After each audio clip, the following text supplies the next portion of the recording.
Bismillahirrahmanirrahim. Assalamualaikum warahmatullahi wabarakatuh. Waalaikumsalam warahmatullahi wabarakatuh.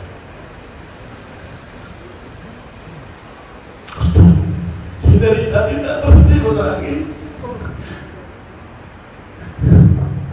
Kerinduan besar saya adalah bapak saya masuk Islam. Pertanyaan saya,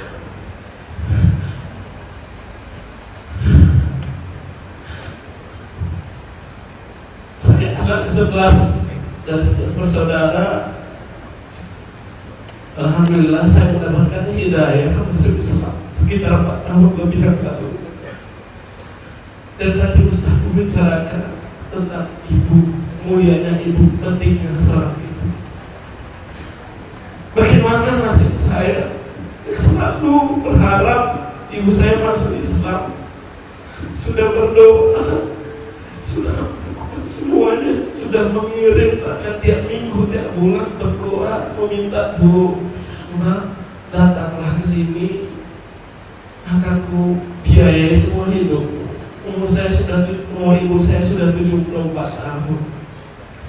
Apa yang harus saya lakukan, Ustaz? Amalan apa yang harus saya lakukan supaya ibu saya bisa masuk Islam? Karena saya berharap, saya rindu ibu saya bisa masuk Islam, bisa berjumpa dengan saya nanti di surga. Terima kasih. Assalamualaikum warahmatullahi wabarakatuh. Waalaikumsalam warahmatullahi wabarakatuh. Ibunya di mana? Di Tapanuli Utara, Tarutung, di daerah Sarikasi. Subhanallah. Jemaah, berkaitan dengan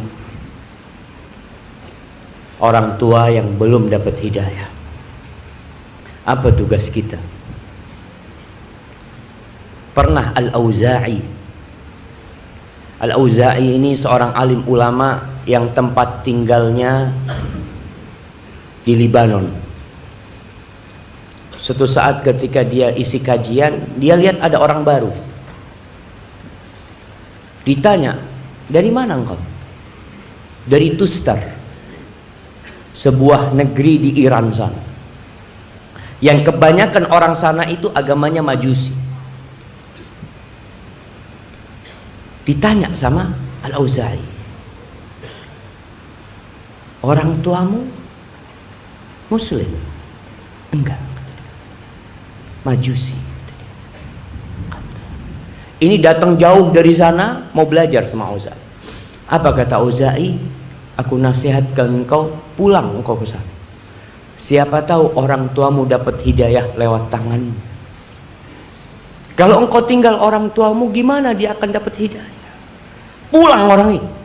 Baru datang ikut sekali pengajiannya Al-Auza'i, terus pulang ke Tustar. Sampai Tustar dia dapati ayahnya sakit. Akhirnya dia rawat ayahnya.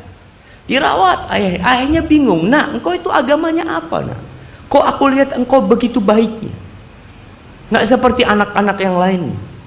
Anaknya cerita, Islam ayahku, kata dia. Apa itu Islam? Diceritakan sama anaknya. Subhanallah, sang ayah mengatakan asyhadu an la ilaha illallah wa asyhadu anna Muhammad Rasulullah setelah berapa hari meninggal dunia. Jadi memang kita perlu dekat sama orang tua kita ketika kita ingin berbagi hidayah kepada mereka.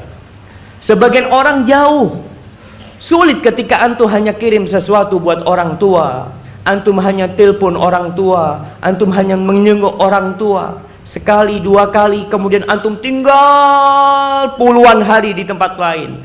Orang tua di sana kumpul dengan orang-orang yang mungkin tidak punya hidayah di sana. Maka nasihat ana buat yang memiliki orang tua yang belum dapat hidayah, datang ke sana. Kalau bisa tinggal di sana, kalau tidak bawa orang tuanya, minta dibawa orang tuanya. Allah mengatakan dalam Al-Qur'an Al-Karim di surat Luqman, tatkala berbincang orang tua yang kafir yang memaksa anaknya untuk ikut ajaran orang tuanya. Apa kata Allah? Wa in jahadaka ala an tusyrika bi ma laysa laka bihi ilmun fala tuti'huma. Engkau jangan taat kepada keduanya. Tapi apa kata Allah? Wa sahibhuma fid dunya ma'rufa. Jadilah engkau sahabat untuk keduanya, sahabat untuk keduanya di dunia dengan cara yang baik. Artinya butuh pendampingan orang tua agar bisa dapat hidayah. Abu Hurairah radhiyallahu taala anhu, ibunya Nasrani. Ibunya itu kalau ngomong nggak enak tentang Nabi Muhammad SAW.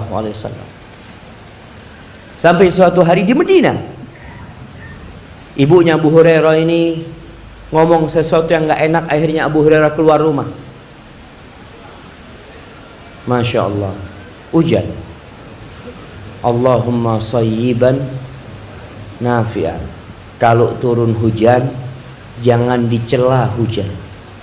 Jangan mengatakan aduh hujan, jangan.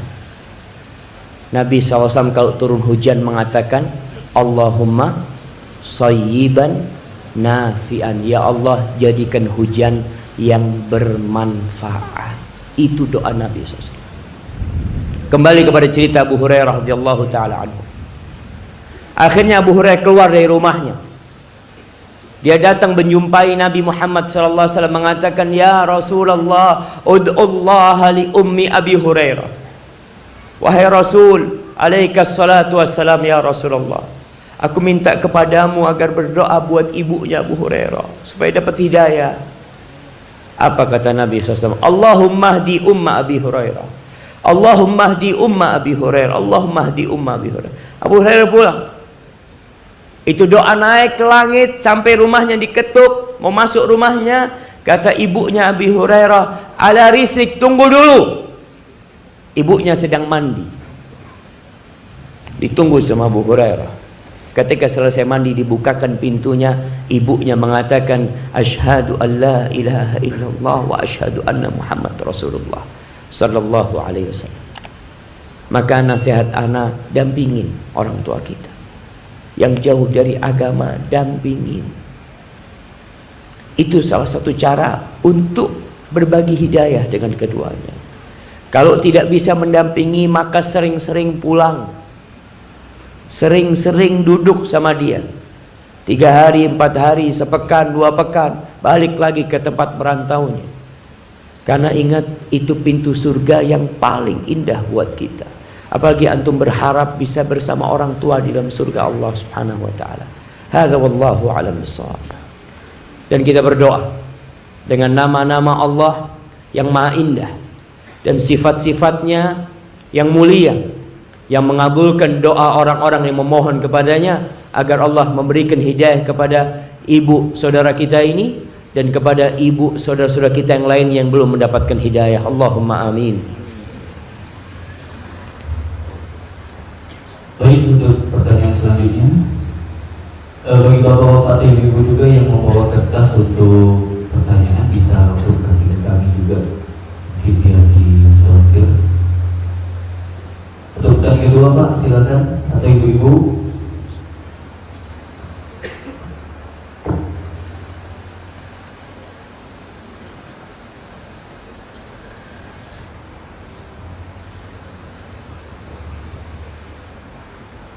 Ibu terlebih dahulu.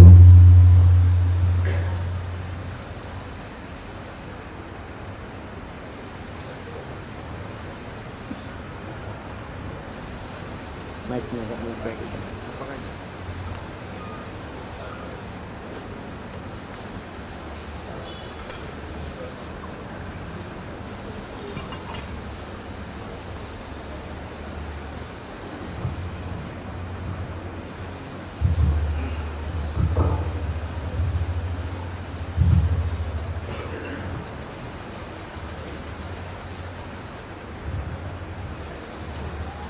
Bismillahirrahmanirrahim. Assalamualaikum warahmatullahi wabarakatuh, Ustaz. Waalaikumsalam warahmatullahi wabarakatuh. Saya ingin bertanya, bagaimana kalau seorang ibu yang mungkin kurang bijaksana kepada semua anaknya, sehingga salah satu anak merasa tidak sayang dan tidak adil kepada dirinya. Mohon pencerahannya Ustaz. Assalamualaikum warahmatullahi wabarakatuh. Waalaikumsalam warahmatullahi wabarakatuh. Ini pertanyaan yang bagus jemaah. Berkaitan kita dengan sebagai orang tua. Jadi orang tua yang ingin anak-anaknya berbakti, tolong berlaku adil sama anak-anak. Jangan pilih kasih. Ketika orang tua nampak pilih kasih kepada salah satu anak, maka dia memicu kecemburuan di antara mereka, dan mereka bisa jadi anak-anak yang durhaka karena orang tua. Pernah ada seorang anak yang menjumpai seorang ayah yang menjumpai Umar bin Khattab radhiyallahu taala anhu, mengadukan anaknya durhaka. Anaknya durhaka. Dipanggil anaknya. Ditanya sama Umar, benar informasi yang sampai kepadaku bahwa engkau nggak baik sama ayahmu. Apa kata anaknya? Ya Amirul Mukminin, abahku nggak baik sama aku. Dia memilihkan ibu buat aku, bukan ibu yang baik. Ini yang pertama. Yang kedua, dia kasih nama aku itu Ju'l. Ju'l itu serangga yang makan kotoran, tahu? Ngasih nama buruk sama anak. Akhirnya Umar mengatakan kepada orang-orang, tolong kalian berbakti sama anak-anak kalian, supaya anak-anak kalian berbakti sama kalian. Jadi sikap anak gimana sekarang? Yang mendapatin orang tuanya tidak adil. Sabar, maafkan orang tuanya. Apa gunanya orang tuamu disiksa gara-gara dirimu? Maafkan orang tuanya dan berusaha memperbaiki orang tua. Di masa Rasul SAW ada seorang sahabat yang namanya Bashir. Bashir ini mau kasih hadiah sama anaknya Nu'man, seorang budak. Kata istrinya, ibunya Nu'man ngomong sama suaminya, kalau engkau mau kasih dia saja, tolong engkau berangkat kepada Nabi Muhammad SAW. Nabi jadi saksi. Nabi jadi saksi. Ibunya ini subhanallah, ibunya takut anak-anaknya yang lain durhaka, iri. Maka tolong Nabi jadi saksi. Berangkat kepada Nabi Muhammad SAW. Dia mengutarakan apa yang dia inginkan, bahwa ibunya nyuruh engkau jadi saksi wahai Nabi SAW, ingin engkau yang jadi saksi. Rasulullah SAW bertanya, akulla waladika nahalta? Apakah semua anakmu kamu kasih sama seperti ini? Enggak ya Rasulullah SAW. Kata Nabi SAW, ashhid alaihi ghairi fa inni la ashhad ala zur atau ala jur. Cari engkau saksi yang lainnya. Aku tidak mau jadi saksi buat sebuah kezaliman. Apakah engkau ingin semua anakmu berbakti kepadamu sama? Iya Rasulullah SAW. Maka jangan kau lakukan itu. Tapi tugas anak yang mendapatin orang tuanya zalim, tolong berusaha untuk tetap berbakti kepada orang tuanya. Karena itu tetap pintu surgamu, dan orang tuamu akan mendapatkan hisabnya pada hari kiamat nanti. Hadza wallahu a'lam bishawab. Baik, satu pertanyaan lagi terakhir. Bapak-bapak tadi di sini. Terus depan dong.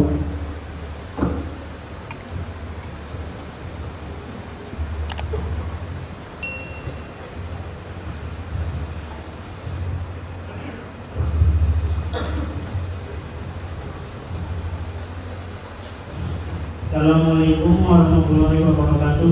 Waalaikumsalam. Ustaz, saya mau bertanya. Bulan 1 kemarin, bulan 1 tanggal 3 Ibu Hamla meninggal. Selama dia hidup, saya belum sempat membahagiakan orang tua saya sampai dia meninggal. Kalau Ustaz, amalan-amalan apa aja bisa membantu saya mengampuni dosa-dosa saya sama ibu saya dan cara membahagiakannya. Kenapa masih ada pintu surga saya? Terima kasih. Assalamualaikum warahmatullahi wabarakatuh. Waalaikumsalam warahmatullahi wabarakatuh. Jamaah, Hadirin rahimakumullah, kebaktian seorang muslim kepada orang tuanya itu bukan pura-pura. Ada sebagian di antara kita kalau di depan orang tua baik sama orang tuanya, tapi di balik itu ribain orang tuanya sendiri. Ada sebagian di antara kita yang berbakti kepada ibunya setahun sekali, sehingga ada hari namanya hari ibu. Islam tidak kenal dengan hari ibu. Jangan merayakan hari ibu, karena semua hari kita itu untuk ibu kita. Jangan cuma setahun sekali. Tapi ketika sudah meninggal dunia, tetap kita wajib berbakti kepada ibu kita, kepada ayah kita. Apa yang bisa dilakukan anak setelah orang tuanya meninggal? Tentunya tidak seperti ketika hidup. Yang pertama yang bisa dia lakukan adalah istighfar buat kedua orang tua. Ada seorang yang di surga, yang dia bingung dengan derajatnya yang tinggi di surga. Orang tua ini merasa amalnya nggak akan bisa menyampaikan dia ke tempat ini, sedangkan dia banyak dosanya. Lalu dia bertanya, anna li hadza, gimana aku bisa sampai ke derajat ini? Lalu dikatakan kepada dia, bistighfari waladika laka. Itu disebabkan istighfar anakmu buat engkau. Maka banyak-banyak istighfar buat ibu. Yang kedua yang bisa dilakukan adalah berbuat baik kepada orang-orang yang dicintai oleh ibu kita atau oleh ayah kita. Karena biasanya jamaah, ketika orang tua kita meninggal dunia, umpamanya orang tua kita dari Batam, orang tua kita meninggal dunia, ibu kita meninggal dunia, sudah kita nggak pernah lagi datang ke Batam. Padahal di situ ada paman-paman kita, ada bibi-bibi kita, ada teman-teman ibu kita. Tetap engkau ke sana. Rasulullah SAW mengatakan, inna min abarril birri silatul rajuli ahla wuddi abi. Termasuk kebaktian yang paling puncaknya itu adalah berbuat baik kepada orang-orang yang dicintai orang tuanya. Orang tua kita biasa mengasih fulan, bulanan, santunan, antum lanjutkan itu. Terus lanjutkan. Umar bin Khattab Abdullah bin Umar bin Khattab yang meriwayatkan hadis tadi, pernah dalam satu perjalanan dia dari Mekah ke Madinah atau dari Madinah ke Mekah. Dia naik onta dan dia itu punya keledai. Keledainya ini biasa buat ganti kendaraan. Kalau capek naik onta, naik keledai. Di tengah jalan ketemu dengan seorang lelaki dari Badui. Sama Abdullah bin Umar bin Khattab dibuka surbannya. Yang mahal itu diberikan kepada orang Badui ini. Dan dikasih seekor keledai itu untuk dikendarai. Orang-orang bertanya, engkau kok terlalu baik sama dia? Orang Badui itu engkau kasih 2 dirham sudah senang, udah bahagia. Engkau kasih terlalu banyak buat dia. Apa kata Abdullah bin Umar bin Khattab? Dia ini, bapaknya dia itu teman bapakku. Bapaknya dia teman bapak. Artinya bukan, ini anak temannya, bukan temannya bapaknya, bukan temannya Umar bin Khattab, tapi anak sohibnya Umar bin Khattab radhiyallahu taala anhu. Lalu Abdullah bin Umar mengatakan radhiyallahu taala anhu, hadis tadi, aku mendengar Rasulullah sallallahu alaihi wasallam bersabda, termasuk kebaktian yang paling puncaknya menjalin hubungan baik kepada orang-orang yang dicintai orang tua kita. Tolong antum jaga. Sehingga dulu ana masih ingat, ana termasuk orang kuno aja. Abah ana itu kalau ada tamu, ada temannya datang, anaknya semua dipanggil. Syafiq, jadi, ayo salaman sama temannya abah ini. Ini fulan, ini fulan. Anak salam. Sehingga anak itu jadi tahu siapa orang-orang yang dicintai sama ayah kita. Kalau sekarang ada tamu, anaknya disuruh masuk, masuk semua. Seharusnya dipanggil. Ini loh temannya bapak, kenalkan. Karena ini untuk melanjutkan kebaktian anak kita kepada kita. Yang ketiga, sedekah buat orang tuanya. Pernah Sa'ad bin Ubadah atau sahabat yang lainnya bertanya, "Ya Rasulullah, ibuku meninggal dunia dan dia belum sempat berwasiat. Afa yanfa'uha idza tasaddaqtu anha?" Apakah bermanfaat buat ibu ana kalau ana sedekah buat ibu ana? Hadis diriwayatkan Imam Bukhari dalam kitabnya Adabul Mufrad. Apa kata Nabi SAW? "Na'am, tasaddaqi anha." Boleh, silahkan kau sedekah buat ibu. Maka antum enggak punya rizki, sedekahlah buat ibu. Apa saja yang bisa engkau lakukan buat orang tua? Mungkin itu beberapa hal yang bisa dilakukan anak. Dan yang terakhir, antum berusaha menghafalkan Al-Quranul Karim. Karena anak yang menghafalkan Al-Quranul Karim, orang tuanya akan mendapatkan taj, akan mendapatkan mahkota yang penuh dengan keindahan kalau anaknya itu menghafal Al-Quranul Karim. Maka semoga itu bermanfaat buat kita semuanya dan mendorong kita untuk jadi lebih baik kepada orang tua kita. Udah selesai. Naam, hadza wallahu a'lam bishawab. Itu yang bisa ana sampaikan, kurang lebihnya mohon maaf. Assalamualaikum warahmatullahi wabarakatuh.